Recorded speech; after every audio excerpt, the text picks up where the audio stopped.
Olá, muito bom dia para você. No último domingo, completou 10 anos da morte da médica Zilda Arnes. Fundadora da Pastoral da Criança e da Pessoa Idosa, Zilda mobilizou milhares de voluntários no combate à desnutrição no país. Um verdadeiro exército de solidariedade.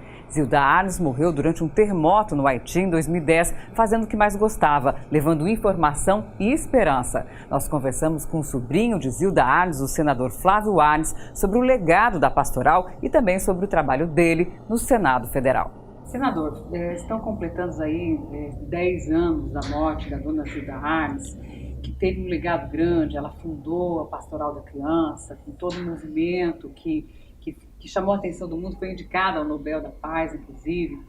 Nesses 10 anos da morte da dona Zilda, que legado que a gente pode falar? Olha, um legado muito importante, porque a Pastoral da Criança em si vai completar 37 anos nesse ano. Ainda acompanha hoje 1 milhão de crianças, 160 mil voluntários no Brasil. E ela sempre dizia o que seria da pastoral não fosse esse exército de voluntários. As primeiras crianças que foram atendidas hoje estão com 40 anos, 41, 39, 38, 37, e daí para baixo. E é bonito de ver o depoimento das mães dizendo, olha, o meu filho era pele e osso. Se não fosse a pastoral, ele teria morrido. E o filho ao lado da mãe, hoje casado, com filhos, um profissional, trabalhando. Então a tia Zilda, né, que era irmã do meu pai, ela diria, olha, vamos em frente, né? Esse trabalho não termina, né? E o maior legado é a gente pensar, olha, nós podemos fazer a diferença. Então vamos continuar cuidando da criança, da gestante, como ela cuidava, né, fazendo coisas simples ao alcance da população, né, soro caseiro, farinha multimistura, pesar a criança, orientar a família, levar para o posto, participar dos conselhos para ter políticas públicas a favor da área, né? Então ela tinha até uma frase, né, que ela dizia, nunca se deve complicar o que pode ser feito de maneira simples. E ela sabia fazer isso como ninguém. E fazia. Quando ela falava com a gente, ela dizia, olha, agora eu recebi os manuais dos pediatras, nutricionistas, médicos, psicólogos, fonoaudiólogos, e agora, junto com eles, vamos colocar isso na linguagem do povo, para o povo entender e qualquer pessoa, né, da comunidade possa ser o líder que vai orientar essas pessoas. Uma vez eu estava em Cambé e eu vi uma boia fria com a prancheta da Pastoral da Criança. Boia fria, com a prancheta. Bem disposta, animada, e ela disse, olha, na minha quadra aqui são 15 crianças. Uma delas está no vermelho, quer dizer, com peso abaixo do que deveria ter. E nós estamos cuidando para que esta criança saia do vermelho. Ou seja, se não fosse essa boia fria e tantas outras pessoas, né, a pastoral nem existiria. Então a tia Zilda fundou, né, teve o apoio de muita gente, né, lógico, e fundou também a Pastoral da Pessoa Idosa. Né? Quando ela faleceu no terremoto do Haiti, ela era coordenadora da Pastoral da Pessoa Idosa, só que era chamada muito pela Pastoral da Criança. Então era um trabalho que a gente tem que pensar que são sementes que são plantadas, tem que ser bem cuidadas, né, para que assim produzam muitos frutos no decorrer da vida. E a dona Zilda, ela tinha uma imagem muito forte, uma presença muito forte. Sem hoje essa presença, né, física forte, a pastoral, tanto da criança quanto da pessoa idosa, consegue atingir as pessoas que mais precisam? Olha, a figura dela era, eu até usaria a expressão fortíssima. Você usou a expressão, Alessandra, forte, porque ela era animada, ela convencia, era carinhosa, sorriso no rosto o tempo todo, né, fazia com que as pessoas pensassem, né, de uma maneira diferente. Tinha o exemplo da família, que ela própria sofreu muito, né, também, né, o marido morreu, uma filha morreu, o primeiro filho morreu também. Então, ela era uma pessoa, assim, carismática. Eu não usaria a palavra, assim, até insubstituível, mas muito difícil de ser substituída. Porém, o que ela dizia? O que seria de mim não fosse esse povo todo ajudando? Então, esse povo todo pode e deve continuar, assim, essa caminhada que ela fez. É lógico que uma liderança sempre faz falta, mas está muito bem consolidada, assim, a presença, o trabalho, né, da pastoral da criança e da pastoral da pessoa idosa também. Então tem que se continuar, é uma caminhada. Bom, num país como o Brasil, que tem um envelhecimento aí acontecendo, a gente vai ter daqui 30 anos uma população idosa maior do que a população dos jovens, a importância de uma pastoral para cuidar dessas pessoas e para levar informação, assistência para essas pessoas é fundamental, né, Sandra? É verdade. E se você pensar lá no comecinho da pastoral em Florestópolis, no norte do nosso estado, perto de Porecatu, que é o município berço da pastoral da criança, de cada 1.000 crianças nascidas vivas, 127 morriam no primeiro ano de vida. Quer dizer, um absurdo, né? Hoje em dia é em torno de 10 crianças, né? Então de 127 para 10 crianças.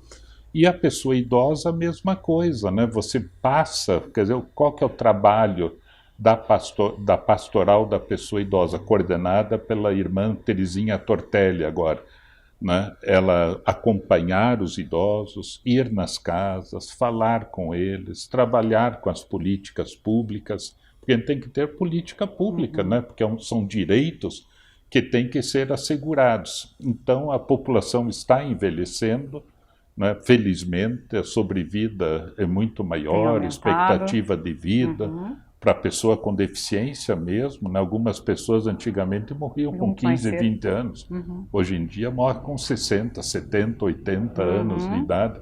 Então, a gente tem que cuidar do ser humano. Essa que foi assim, a nossa maior riqueza no Brasil é o brasileiro, a brasileira. Tudo tem que estar em função de atender bem o brasileiro e a brasileira, o ser humano. Queria falar um pouquinho sobre o seu trabalho no Senado. Em 2018, 2019, o senhor foi eleito em 2018, tomou posse em 2019, mas não foi a primeira vez que o senhor assumiu o Senado Federal. Teve alguma diferença dessa última vez que o senhor assumiu, daquela outra que o senhor estava como senador? Pois é, você sabe que eu fui senador até 2010. E no ano passado, não, já em 2018, eu estava em sala de aula, né, na Universidade Federal, dando aulas, e aí me candidatei de novo também, fruto de todo um entendimento aí com a sociedade, e eu consigo ver uma diferença gigantesca entre esse período e aquele período no Senado Federal.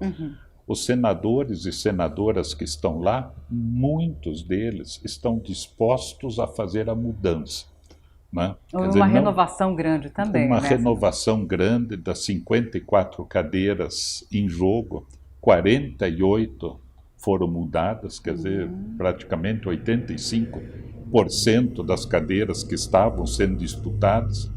A população vem acompanhando de perto o que acontece dentro do Congresso Nacional, criou gosto pela política, eu diria, o que é ótimo, mas os senadores e senadoras que estão lá agora não ficam no aguardo daquilo que o executivo pode mandar para o Congresso. Eu até uso a palavra protagonista. A pessoa toma a iniciativa. E nós temos muitos projetos em que a iniciativa é do Congresso Nacional, inclusive coisas importantes, como, por exemplo, a reforma tributária, né, que está sendo discutida e vai ser votada agora. Pode ser a próxima agora. E que foi toda ela trabalhada dentro do Congresso Nacional. Então, há uma diferença assim, de qualidade muito maior, né, de empenho, de dedicação e de se fazer questão que as coisas mudem, independente de ser a favor ou contra a presidência, o governo. Né? Eu sou partido de oposição ou de situação, sou de oposição e sou contra. Não. Eu diria que pode eventualmente existir isso na cabeça Sim. de um ou de outro, mas o clima lá é: vamos trabalhar a favor do Brasil. O Brasil precisa tantos milhões de desempregados, precisa crescer, precisa mudar e vamos trabalhar. O senhor falou aí em reformas, né? Esse ano passou a reforma da Previdência, né? Houve uma certa discussão, até o povo, a população entendeu a necessidade de alguma mudança. Isso também facilitou também a questão da discussão da reforma da Previdência. E agora a gente tem a questão da reforma tributária. Há dois, se não me engano, há dois projetos, né? Um no Senado e outro na Câmara. Como é que o senhor analisa esse trâmite da reforma da tributária no Congresso? Olha, eu diria que o Senado precisaria ser mais protagonista ainda nesse sentido. Porque lá no Senado nós estamos essencialmente analisando a reforma tributária proposta pelo ex-deputado federal aqui do nosso estado, Rauli, né? Luiz Carlos Rauli, que é uma proposta muito boa, muito interessante, assinada pela quase totalidade dos senadores, concordando e pedindo que ela tramitasse. E essa reforma já foi aprovada na comissão especial da Câmara dos Deputados. Então seria uma trajetória, vamos dizer, muito mais simples, né? A gente poderia aprovar no Senado e também fazer com que isso tramitasse na Câmara dos Deputados. Mas, ao mesmo tempo, o presidente da Câmara dos Deputados acha que aquela reforma lá que está sendo analisada na Câmara dos Deputados deve ser priorizada. Pois é, porque são duas, né? São duas. Reformas. Então já está havendo esse diálogo lá na Câmara também, mas vamos ver como é que o novo ano, talvez o novo ano traga novos ares, novas ideias, novas iniciativas e vamos conversar bastante, porque é necessário haver a reforma também, para que os impostos sejam mais justos, né, para que haja uma simplificação, pelo menos. Uma simplificação, porque basicamente nós temos imposto de renda, imposto de patrimônio e sobre bens, consumo, serviços. E a maior arrecadação do Brasil vem de bens, consumo e serviços. Então, se você vai comprar 1 quilo de feijão no supermercado, você paga um percentual de impostos. E isso tanto faz se você ganha R$500 por mês ou ganha R$100 mil por mês, você vai pagar o mesmo imposto. A tributação é sobre o consumo, né? Então, nesse sentido, é um imposto extremamente injusto com a pessoa que mais precisa. Então, tem que haver essa inversão. Você ia canalizando isto para coisas assim de renda, de patrimônio, para que a pessoa que tenha mais recursos contribua mais. Basta dizer que, por exemplo, lucros e dividendos, 20 mil pessoas no Brasil, né, e eu tenho um projeto de lei nesse sentido também, independente da reforma, que ganham mais de R$350 mil por mês de lucros e dividendos, pagam 0 de imposto de renda. Enquanto quem ganha R$2 mil paga imposto de renda. Então, não dá para continuar assim. Senador, essa desoneração que aconteceu lá em 95 faz com que o Brasil deixe de arrecadar 100 bilhões por ano. Depois do intervalo, o senador Flávio Arnes fala sobre a expectativa econômica para o país em 2020. Até lá.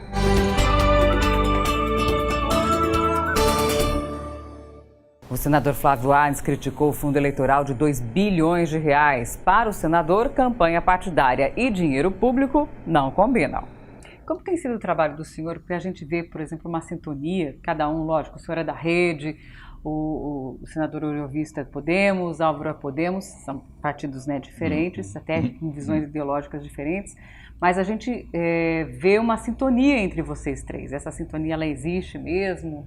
Existe, é muito boa, o relacionamento assim, tranquilo, bom, seguro, produtivo.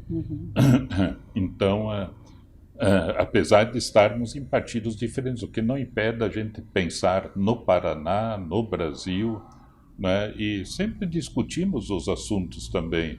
né, os pontos positivos, as dificuldades de cada assunto que esteja sendo votado. Então, o Paraná pode ter absoluta certeza, e o Brasil também, de que nós três estamos bastante afinados a favor das causas do nosso Estado e do nosso país. E o senhor continua na rede? Pois é, nós estamos na rede. O senador Álvaro Dias já me convidou inúmeras vezes para também estar junto com eles no Podemos. Para mim é uma honra ter sido convidado, mas sempre pensar que, independente de estarmos em partidos diferentes, nós estamos dialogando, conversando e fazendo, e assim a gente vamos ver ao que tudo isso conduz também, né? Ano novo, vida nova. Mas eu acho que o Brasil, assim, em termos de partidos políticos, também vai ser a primeira vez neste ano que nós vamos ter eleições sem coligações nas proporcionais. Isso vai começar a mudar o quadro partidário no Brasil. Como o senhor acredita que serão essas eleições? Vai ser um teste, né? Vai ser um teste, mas eu acho que houve, assim, este é um avanço importante, né? Já houve um avanço na eleição anterior, que era aquela cláusula de barreira, né? Ou até o desempenho, alguns chamam cláusula de desempenho. Exatamente. Então a pessoa o partido teria que ter um certo número de parlamentares para ter direito ao fundo partidário. Só quero fazer uma parte aqui, que eu sou totalmente contra recursos públicos para partido político, né? Então, seja fundo partidário ou seja fundo eleitoral. Partido político tem que ser bom o suficiente para alavancar recursos com seus filiados e ter outras maneiras, mas não recursos públicos para partido político. Mas, de qualquer forma, a cláusula de desempenho já foi um avanço interessante. Agora, nas eleições municipais, para vereadores, você tem que ter a chapa do partido, não pode estar coligado com outro partido. Né? Então, é a primeira vez que isso vai acontecer, porque antes você tinha 4, 5, 6 partidos e os votos elegiam todos eles. Então, isso vai fazer com que certos partidos políticos se fortaleçam. O senador Álvaro Dias, por exemplo, trabalha muito como a maior liderança do Podemos para fortalecer isso. E eu, inclusive, quero dizer a você que ele é uma pessoa altamente qualificada, boa, né, para fazer isso, uma pessoa respeitada. Mas isso vai trazer também mudanças partidárias, né, que os partidos vão ter que obrigatoriamente se reorganizar. Então, vamos ver como é que esse ano, assim, essas coisas se desenvolvem, né? Para ver o futuro aí da vida partidária no país. O senhor disse que o senhor é contra o fundo partidário, né? Mas quem apoia o fundo partidário diz que ele é necessário porque a democracia ela tem um custo. E seria até, por exemplo, para salvaguardar as pessoas que não têm poder aquisitivo, enfim. Como é que o senhor analisa isso, esse outro lado? Esse foi o argumento utilizado quando da aprovação do fundo eleitoral. Exatamente. Né? Quer dizer, o argumento utilizado. Então, se dizia na época, e com o apoio de instituições importantes do Brasil, de que isso era para fortalecer a democracia. Era o argumento. Para que todo mundo tivesse condições assim de disputar uma eleição. O que se viu na última eleição foi exatamente o contrário.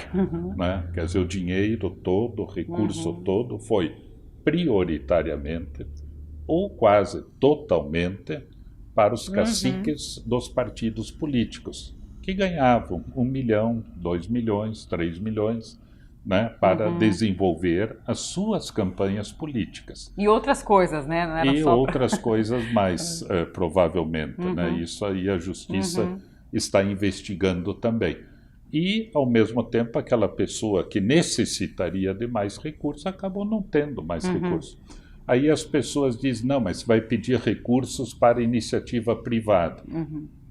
Você tem que ter mecanismos de controle, de fiscalização, porque você não pode, como no caso do fundo eleitoral, apesar da proposta ter vindo do governo, de retirar 2 bilhões de reais quando você vê essas filas nos hospitais, escolas sem água dentro da escola, sem energia elétrica, sem E poderia biblioteca. ser maior, né, senador, o número? Era mais do que 2 bilhões, quase 4 bilhões. Quase né? 4 bilhões, 3 bilhões e 800, baixou-se para a proposta original do governo, de 2 bilhões, mas se pode ter mecanismos de controle que permitam, né, com que haja assim, uma fiscalização adequada sobre doações e contribuições.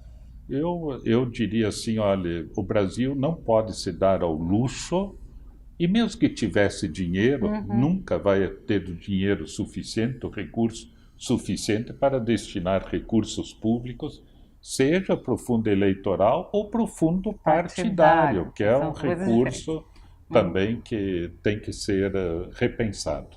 Tá ok, muito obrigada pela entrevista. Olha, eu agradeço, desejo todo o sucesso a você, Alessandra. Obrigada. Agradeço pela lembrança da Pastoral da Criança e vamos em frente aí com o Brasil, com a Pastoral e com tanta gente que faz um belo trabalho por esse país.